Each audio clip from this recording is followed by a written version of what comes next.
What is your favorite conspiracy theory and why? That's a great question. We have a couple of our own. Yeah, we do.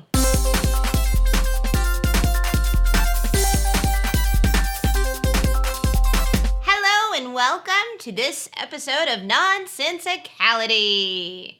Today, we're talking all about conspiracy theories. Okay, conspiracy theories are so much fun to think about. I mean, some people are like, when they hear the word, they tense up because they're just like, oh, that's ridiculous. It's just people being paranoid. But, you know, over time, even like lots of conspiracy theories have been proven true. You know, there are times when people just come up with an absurd idea, but then it's like, oh, they were right. You know, and so that does happen. But then there's a lot of conspiracy theories. You're like, how on earth does someone even believe this? That's a good question. And so we've got a couple of our favorite conspiracy theories, and we're going to talk about them in this episode. And we're going to see whether or not you think we bring enough evidence to prove it to be true or not, or whether we even believe it to be true. So, are you going to say if you believe yours? I'm going to say whether or not I believe mine. This is Okay. my favorite conspiracy theory. I've just been looking into it for a few years. Just found out about it a few years ago, and I was like, what? This is real? And so, but it was quite a whirlwind, and I still occasionally just see what they're up to. But I'm not going to do mine first. Okay, I'll go first. All right. So this is my favorite conspiracy theory, and it's based on if Hitler died in the bunker at the end of World War II. Now, the historical record has said that in 1945, on April 30th, 1945, Hitler committed suicide with his wife, Eva Braun, April 30th. And there are... And that's what history says, That's right? what history says. That's the official stance on history. They're like, this is what happened. So if you look in your history books, that's probably That's what it's what going to it'll say. say. They're not going to be like, but it maybe didn't happen that way. That's just the official stance, right? Yes. So there are numerous kind of gaps in the historical record that will make you think, is it possible that didn't happen? So I'm going to kind of present a few things of why I think it's my favorite. Before we start, I've said this before, and out of context it sounded bad, so I'm going to say it a little bit differently than I said it before. You're a big fan of World War II and like the whole study of The European theater. The European theater. You don't get much into the whole Pacific theater much, but the European theater, Hitler in particular, what happened to him. And so I'm probably say, beside the fact that we were going to do this as a podcast, over the last week, 2 weeks or so, I don't think a day has gone by where you haven't said the word Nazi or Hitler. And it's one of those that you have a hard time even imagining the atrocities that happened in World War II. And so everybody was probably really relieved that Hitler had blown his brains out. They wanted him to be dead. They wanted him to... If they couldn't punish him for his crimes, they wanted to know that he's not going to cause any more trouble for what he did. And so the historical record says that he died on April 30th. And here's the interesting thing. His last public appearance was April 20th. He was never seen after April 20th, 1945. Right. There's no photographic evidence. There's no accounts. He disappeared. And so basically the idea was the Russians were coming in. They were closing in. He was basically losing. And so they were thinking he took, the coward's way out. Yeah. Or that's what the stance was. But really no one had seen him for 10 whole days. That's right. And it was one of those deals that the eyewitnesses that were in the bunker, they don't even agree on what happened, who was there, who wasn't there. And so it's just really sketchy. MI6, the British intelligence, sent a historian by the name of Hugh Trevor Roper. I love that name. Isn't that a good name? Hugh Trevor Roper, reporting live. It just sounds posh. He sounds like and one of those. smart. He sounds like one of those the traffic guys that are in the chopper. That's Hugh Trevor Roper reporting from. It just sounds really, or investigative journalism. Yeah. But he was MI6, so he was British intelligence. British intelligence, and so he had worked in intelligence during the war. Not so much on the German side. In fact, it's claimed that he didn't even speak or read German. So you're saying that they sent a man into Germany to investigate the death of the most important figure in that war on Germany's side. Yeah. And they're saying he didn't even speak German? There is another account that he did teach himself German, but for the most part, everything And this I've was read... British intelligence Well, they sending him. sent this man because he was really good at finding getting to the bottom of things. So he was a good investigator. Really good investigator. Just not in this particular area. Okay. And he did this in 6 weeks. So 6 weeks, that's kind of a decent amount of time. Yeah. I mean, I don't know. I mean, you think you could spend a year investigating, but like one incident, 6 weeks. They wanted proof beyond proof that Hitler died in that bunker on April 30th. And so he, gathered all the information he can. One thing you have to keep in mind, though, is that the Nazis lost. They were invaded from two sides, by the Allies, by the Red Army. And I think people would just tell you anything that you wanted to hear to save their skins. Well, especially if they were covering something up. It's like, no, he's dead. That boy dead. He didn't escape. And the people that were in that bunker were the most loyal of loyal. Like they'd take Hitler. A bullet for him. Yes, they would tell you anything that you wanted to hear to prove that he died, because he may not have. So there are no agreeable eyewitnesses. There's not really any forensic evidence. Some of the eyewitnesses say that he shot himself in the right temple. Some people say he shot himself in the mouth. Okay. Widely different. Some people said he shot himself and took cyanide. Some people say that they heard the shot. Some people say, oh, no, I didn't hear it. I smelled the gunpowder. And it's a lot of different accounts. Yeah, and so the bunker was so thick that hearing the shot might have been impossible. Okay, so here's some fun perspective then.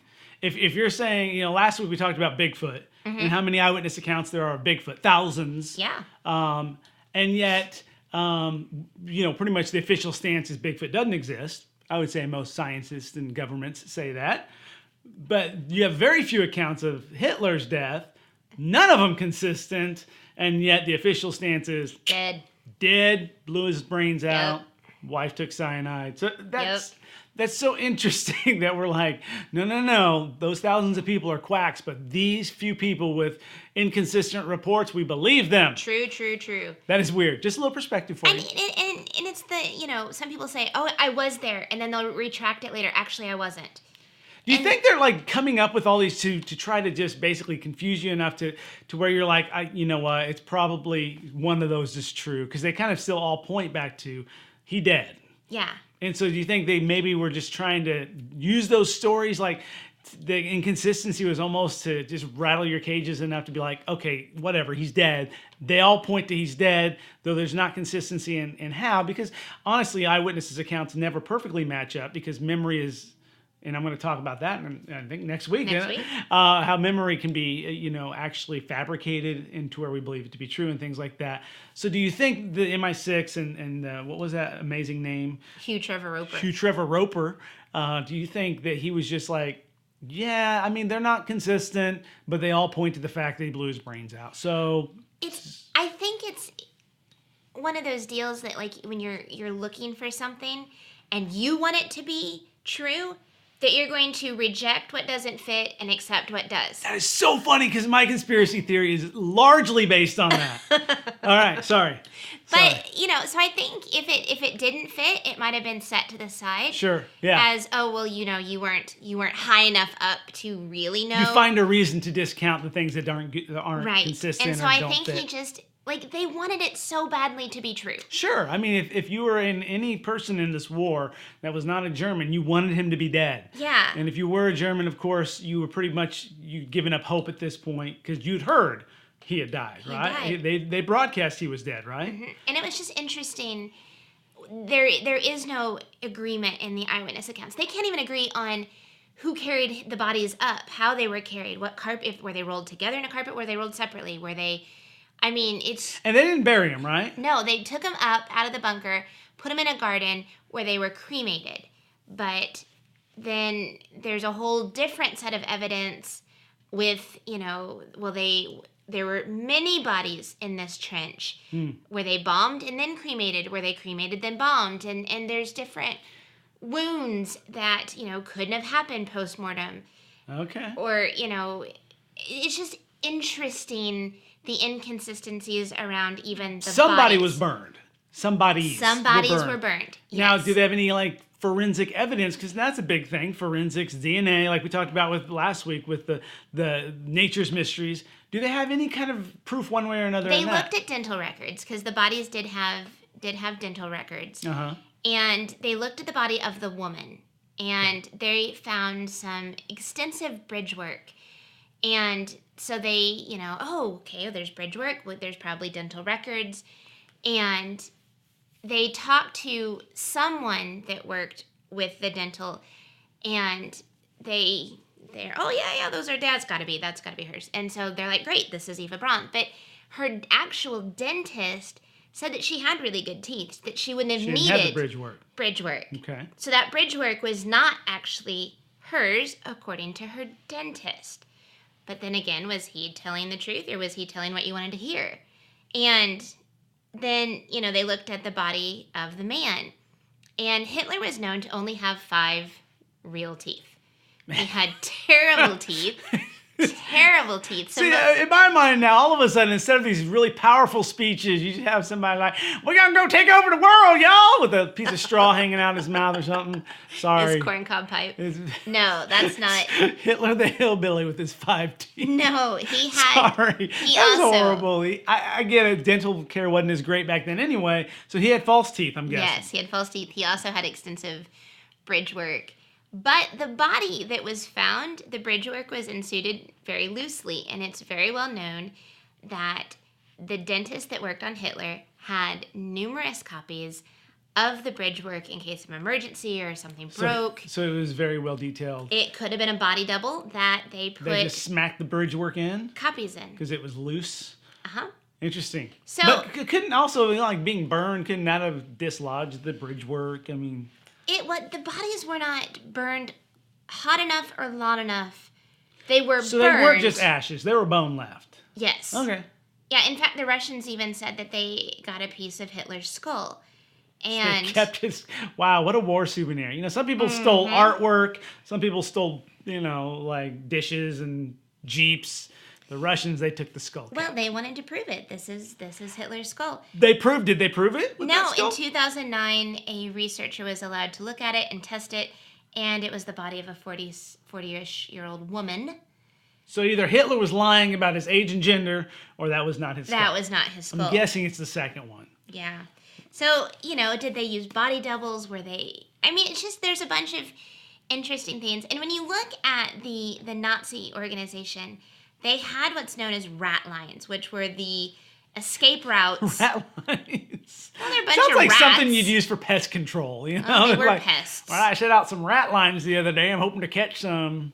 It's like a little line with a hook and cheese on the end of it or something. Well, you think of rats escaping like a burning ship or something. So a rat line, yeah, okay, that makes sense. Like when the ship is sinking, the rats just flee. And so those were what these were, was So these escape were routes. Yeah, they're rat lines. And they were incredibly well funded and incredibly well organized. Right.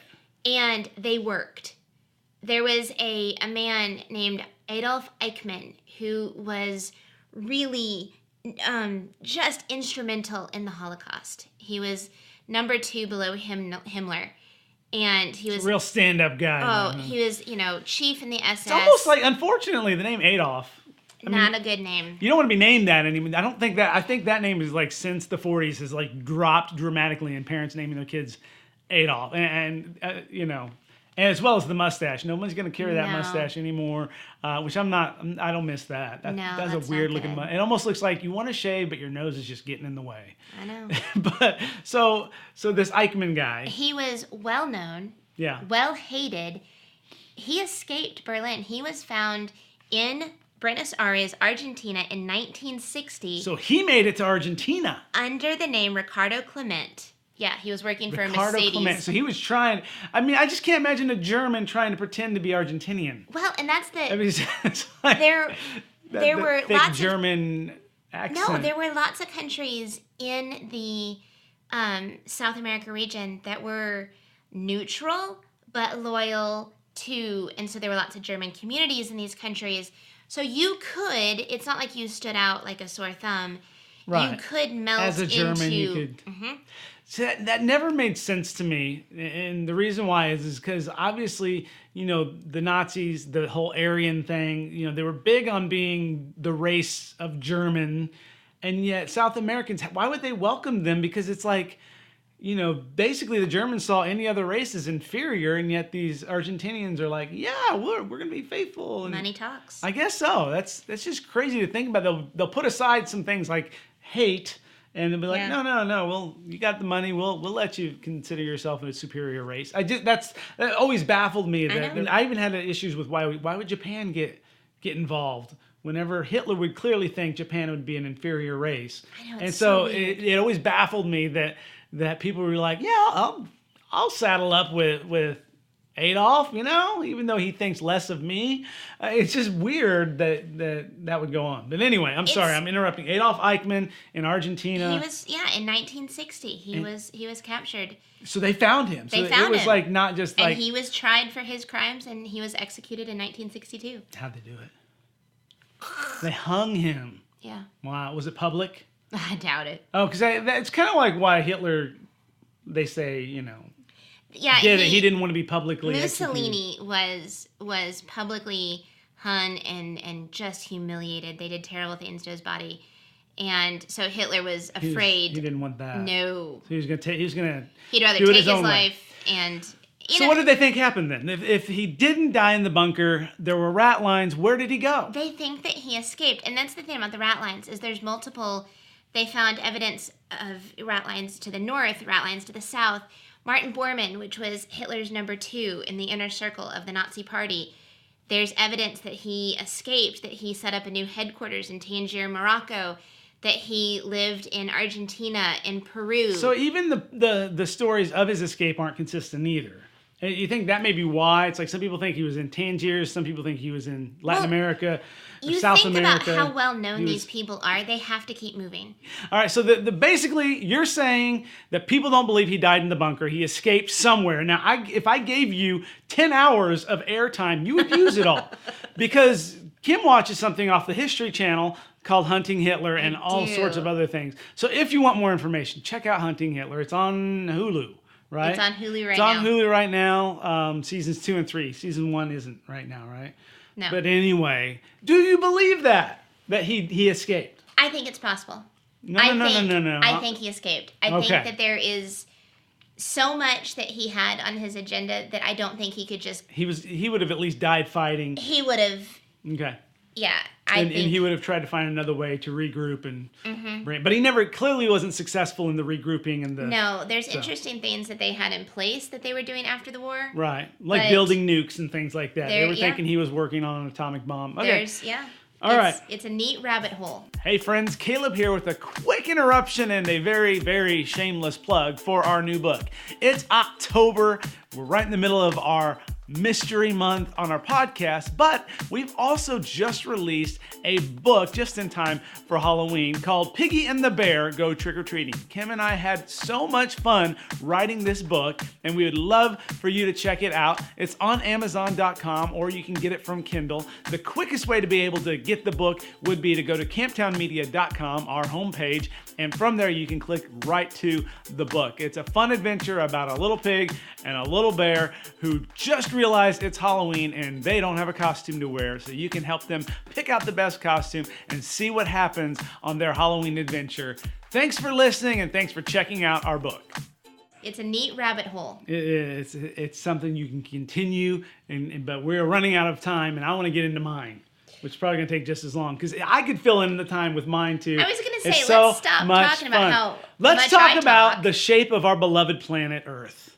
What is the shape of planet Earth? It's round like a marble. Round like a marble. Okay, so that's what I want to get at. It's a ball, right? Perfectly round. Well, no. Even scientists don't say it's perfectly round. It's an oblate spheroid, actually, is the term they use. I'm sorry, can you say that again? Oblate spheroid, which means it is roundish, but there are some parts that are bigger than others. It's kind of, I think the southern hemisphere is a little bit fatter than the north. It's pear-shaped almost. So not quite pear-shaped, but that's what most scientists say, that it's round. But then there's this whole group of people that would disagree, and they are called the flat earthers. Have you heard of them? Of course you have. Of course I have, because you talked about them nonstop. So a couple years ago, I was just trying to find some footage of rockets launching or something. I needed footage of that, and so I was just looking that up. And then, lo and behold, this website pops up about the flat Earth. And I'm like, are you kidding me? what is this about? Why would anybody that today in this day and age with satellites and rockets and everything get into flat Earth? But then, like you said, there's this rabbit hole. Oh, and you went down it. Oh, I went down it, and it's so fun. Now here's the thing. Most people ask the flat earthers, well, like, if the Earth is flat, then why don't we fall off the edge of it when we're sailing on the ocean? That's been the question for years. And so the answer to that is actually very simple. So instead of thinking of the Earth as like a flat map, like a square, they think of it as a round, like a record. So it is flat, but it is still round. Does that make sense? So it spins you right round. No, it doesn't spin right round. No, but it is. Think about like the hole in the record, in the middle of the record. That would be the North Pole, like where the spindle goes on a record. And then the whole edge, all the way around the edge, is Antarctica. So instead of our Antarctica being an island, it's actually a ring that goes around and holds everything in. So if you travel south, you're actually traveling to the outer edge of this disc-like planet we live on. And then when you get to that, it's a 200-foot ice wall that holds everything in. So all the water is held in. You can't sail off the edge of it because it's a round ring. That makes sense? All right. And so they... Like, seriously, if you go down this rabbit hole, they have answers for everything.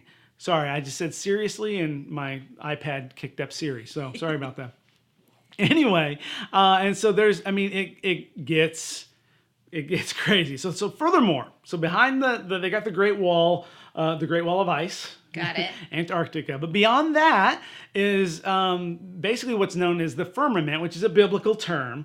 And it's basically a dome that basically covers the Earth, kind of like a snow globe. Think of it as like a snow globe, where the Earth is the bottom of the snow globe, and then there's this dome holding it all in, covering it all. And inside that dome, like basically swarming around in that dome are our stars and our planets. And so instead of being billions of light years away and all that, they're very close, and they're just kind of swarming around on the dome that covers the Earth. Okay, so 2 questions to this. Okay. First question, they've sent researchers to Antarctica. Yes, and I'm going to get to that later. Okay. Yeah. And then what about Voyager 1 and 2 that are like out exploring? They're just bumping around in the filament and it's... Filament? No, it's firmament. Whatever. It's not a light bulb. I've heard it both ways. That one, and I'll get to that too, but basically they're saying no, they're not out there. They're faking it. They're faking it. Again, conspiracy theorists, a lot of it has to do with the fact that we're being lied to. So NASA is just a bunch of liars that produce these images. Flat earthers hate NASA. Okay, it is... it is like basically if NASA put it out, don't believe it is their stance. Okay. And so anyway, we're gonna I'm kind of setting up the model so you can kind of picture it. So you got this disc ice ring surrounding all the continents, and then the dome. You got the snow globe. And all the planets and stars are just outside the dome, the firmament, or maybe even embedded into it, moving around in it, not millions of miles away, but merely thousands of miles away. The sun and the moon are actually inside the dome with us, and they go in a circuit around that spindle. And so basically, instead of the ball spinning, the sun and moon go around. And if you look it up, you can just look up Flat Earth map, and you'll see it. Maybe we'll post a picture of it on Instagram so people can see that. But essentially, the model is that the sun and the moon are objects that move.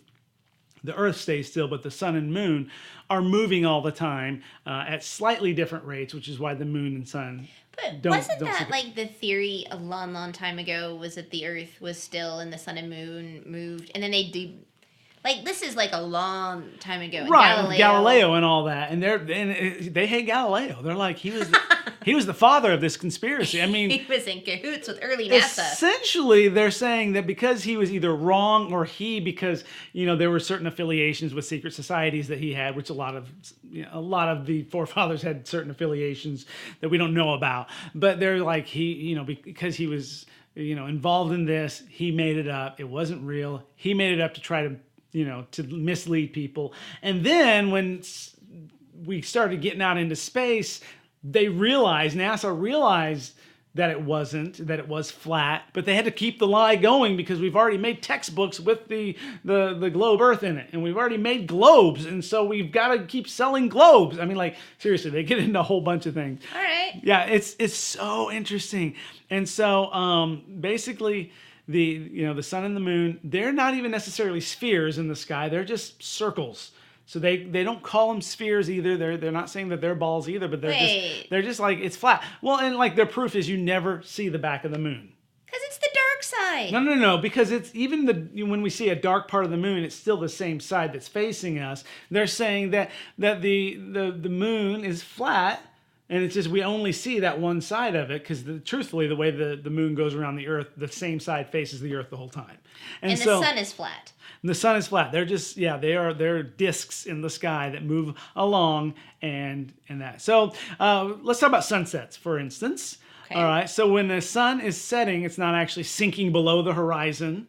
Where's it going? It's moving further and further away from us, thus looking like it's sinking over horizon. But rather, the laws of perspective, which they talk about that a lot. The laws of perspective state that something as an object gets further away, it gets closer to the horizon and smaller as it gets further away. And so that's what's happening to the sun. It's not because the ball is turning, it's because the sun is getting further away. And so that's what they're saying. But it's still there. It's still in the sky. It's still above us, and it's still moving around in a circuit around there. So, all right. So let's go into some proofs, though. The things that they're like using the proof. One of the biggest proofs that they use is photography over water. Okay, because the thought is water always finds its level. There's no mountains of water. Okay, Correct. Water it lays flat, and on a sphere, on a ball, it would curve with the curvature of the Earth because of the gravity holding it to the Earth would make that curve. So if the Earth was a ball, the water would be a ball, essentially. But they've taken cameras now and like over, especially like the Great Lakes, they can take cameras over very large bodies of water, and they're saying, listen, or look, I guess, when you look over and you take the camera and you keep zooming, you can see cities on the other side, which should be below the curvature of the Earth. So if the Earth is curved, if you're aiming a camera straight and the Earth is curved, stuff would fall off. Well, you wouldn't see it because you just see the curve of the Earth getting in the way. But they're able to zoom now so much with the zoom lens that it brings it back into sight. And so they're saying, see, it didn't disappear over the curve of the Earth. We're able to bring it back into sight. And so that's one of the biggest proofs, and that's one of the most compelling. You're like, oh, well, how does that work? Interesting. If the Earth is round, how is it we're able to see these cities that should be below the horizon because of the curvature of the Earth? And so most people say because it's water, body water, you're able to actually get a reflection, kind of like a mirage. You know how you see reflections on the road whenever there's moisture, you see the kind of the heat waves and all that. And so they're saying what you're seeing is a reflection into the sky, basically, of that city. And so that's where they're like, well, that's a lie. How could that happen? It looks so perfect. And so it kind of goes back and forth. So really, the photography over water is one of their biggest arguments, and they just keep doing that. And they go back to that a lot. Another argument that they have is flights. And they're saying that like even airlines know this and they're lying to us. Because all flights go over the north. If they're going over like large distances, they're going to go over the North Pole, but you never see a flight go over the South Pole. It always goes over the North Pole and not the South Pole. So they're saying flight, and they also say that flights don't go across the Southern Hemisphere even because that's actually so much more spread out than we know it to be. Because, like South America and Africa, and Australia, all of those are actually more spread out than we think they are because the Earth is not a globe where they kind of come back together and get close again, but it's flat. So the peninsulas of those continents are kind of much further apart. That's why airplanes will never fly from one to the other, like from South America to Africa or Australia to Africa. They always have to connect up into Europe somewhere, up into Asia, up into the Northern Hemisphere because it's flat and they can't make that great of a distance because of that. So, and that's one of the ones that, if you do any amount of research, you see that there are flight paths that go from South America to Africa all the time. And so that's one of those, it's like all it takes is a little bit of digging. Right. Thing. So how do they reconcile the liar, liar, pants on fire? Like, they say you're rubber and I'm rubber and you're glue and No, Okay. I'm just sorry. It just sounds like a kiddie argument. But it's funny when you get into the forums and they go back and forth. And seriously, it's like you try to respect either opinion. And like, hey, if you're bringing good data, bring it. But then even like the globe people, they're just like nana nana boo boo. It's like people. it goes back and forth. Like, have you ever looked at a globe? Have you ever read a science book? And it goes back and forth, and no one's like bringing, hey, look at this. This is clear evidence one way or another. It always comes back to, well, yeah, you're an idiot. Well, no, you are. Have you ever looked at a map? Have you ever looked at the Earth? And a lot of the flat Earth argument is based on what you can see. How how can this even be possible? How could we be spinning at over 1,000 miles an hour? We'd be flying off into space, because if you took a sponge that was full of water and you spun it, where would the water go? It wouldn't stick to the sponge. It would go out. So they are trying to bring some maturity to their argument. And they try to bring science into it, and there's a lot of things that they do that you're like, that sounds good. One of the ones I found the most interesting is something called crepuscular rays. I love that. I know, it sounds like some sort of issue you may have. Boy, you got a bad case of crepuscular rays. Be careful. No, okay, so think about it. Whenever you're looking out, and maybe there's some like clouds out in the distance, and the sun's getting ready to set. It's usually very pretty pictures. People put inspirational quotes on pictures of crepuscular rays. It's basically when the sunlight shines through a cloud, and it kind of fans out as it comes down. Yeah. Okay, flat earthers say that, and they do experiments, and they show you experiments which are very compelling. And so they're saying, if the sun was millions of miles away, when it came to Earth, all of and it's so much bigger than the Earth, right? It's huge. Right. And so all the rays would come in parallel, and it would not fan out as it's coming through the atmosphere. And the clouds help disperse and show you that those rays are fanning out, because usually there's water vapors that make you be able to see the rays better. So how can you see rays of light fanning out when they should be parallel? And so a way to do an experiment, and so this is one of the ones you can look up online, they take a piece of cardboard, poke a bunch of holes in it, and then you go outside where the sun is very high overhead, and you you make the shadow of the cardboard with the holes on the ground. With the sun being so high, all of the holes are pretty much parallel because the sun is so far away from your cardboard.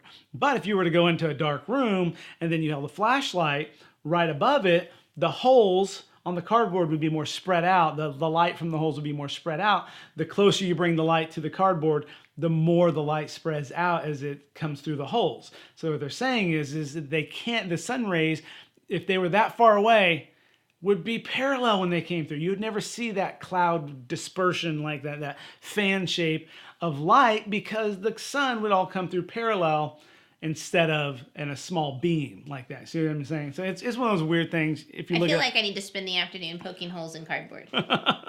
If that's what you want to do. If you can't find me later, it's because I'm poking holes in cardboard. If you were to go down this rabbit trail, though, you'd get caught up in like hundreds and maybe even thousands of videos, websites, experiments that you can perform to support flat Earth. In fact, I've encountered like dozens of flat earthers who say they became flat earthers because they set out to debunk flat Earth. And in an effort to debunk it, they themselves realize the Earth has to be flat. It has to be. But why? Why is the question? Why would they do that? Why would they care? Why are we so bent on making that the Earth is flat instead? Why is it that big of a deal? I have a feeling you have an answer. They don't trust the government.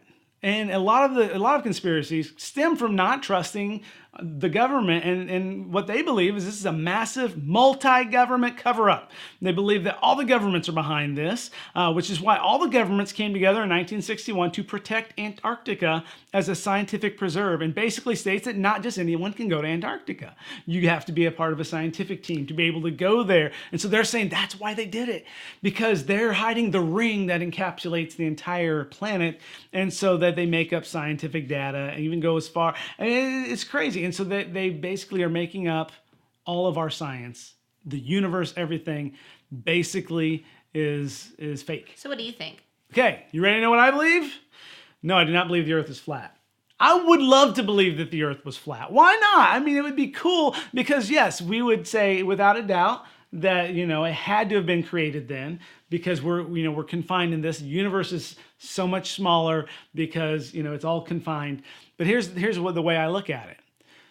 If our universe is billions of light years across. That just proves how big our God is, because he's the one that threw them all out there. So whether or not we believe in a tiny earth that's, in a snow globe, or whether or not we believe in a universe that seems infinite, it doesn't change my faith. Right. So science, whatever they uncover, because I don't believe everything that science says is real.